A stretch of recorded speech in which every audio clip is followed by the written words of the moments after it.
മറ്റൊരു പ്രഖ്യാപനമാണ് യാത്ര. KSRTC ബസ്സിൽ ഇനി മുതൽ സ്ത്രീകൾക്ക് സൗജന്യ യാത്ര. പോരെ പോരെ, തീർന്നടാ, തീർന്ന്. LDF തീർന്നു. ഏത് സ്ത്രീകൾ ഇനി നിങ്ങൾക്ക് വോട്ട് ചെയ്യും? ഏത് സ്ത്രീകൾ? ഇന്ന് വനിതാ ദിനമാണ്. ഈ വനിതാ ദിനത്തിൽ സ്ത്രീകൾ കേൾക്കാൻ ആഗ്രഹിക്കുന്ന പ്രഖ്യാപനങ്ങളാണ് UDF നടത്തിയത്. KSRTC ബസ്സുകളിൽ ഇനി ഏത് പ്രായത്തിലുള്ള സ്ത്രീകൾക്കും കയറാം, പൈസ കൊടുക്കണ്ട. കാരണം ഈ മാതിരി വാഗ്ദാനങ്ങളൊക്കെ ഇങ്ങനെ സ്വപ്നങ്ങളിൽ മാത്രമേ ഉള്ളൂ അല്ലേ? സ്വപ്നങ്ങളിൽ മാത്രം കാണാൻ പറ്റുന്ന വാഗ്ദാനങ്ങളാണ് UDF ഇതാ നടപ്പാക്കാൻ പോകുന്നത്.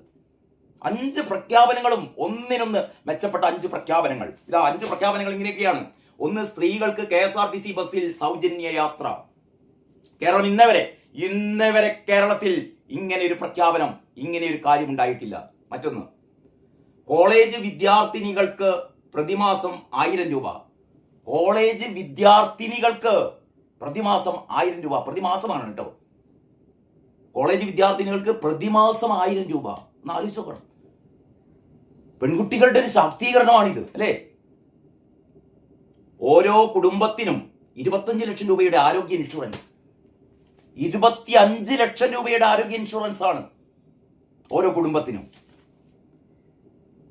ക്ഷേമ പെൻഷൻ 3000 രൂപയാക്കും. ഞാൻ നേരത്തെ പറഞ്ഞു, ക്ഷേമ പെൻഷൻ 3000 രൂപയാക്കും. യുവജനങ്ങൾക്ക് സംരംഭങ്ങൾ ആരംഭിക്കാൻ 5 ലക്ഷം രൂപയുടെ പലിശരഹിത വായ്പ. മുതിർന്ന പൗരന്മാരുടെ ക്ഷേമം ഉറപ്പാക്കാൻ പ്രത്യേക വകുപ്പ്.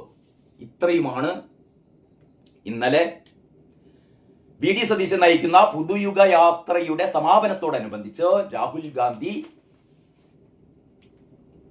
നടത്തിയ പ്രഖ്യാപനങ്ങൾ. വാർത്ത ഇങ്ങനെയാണ്: KSRTCയിൽ സ്ത്രീകൾക്ക് സൗജന്യ യാത്ര, ഉമ്മൻചാണ്ടിയുടെ പേരിൽ ആരോഗ്യ ഇൻഷുറൻസ് പദ്ധതി എന്നിവയടക്കം 5 ഇന്ദിരാ ഗ്യാരണ്ടികളുമായി. ഇതിന്റെ പേരിന് ഇന്ദിരാ ഗ്യാരണ്ടി.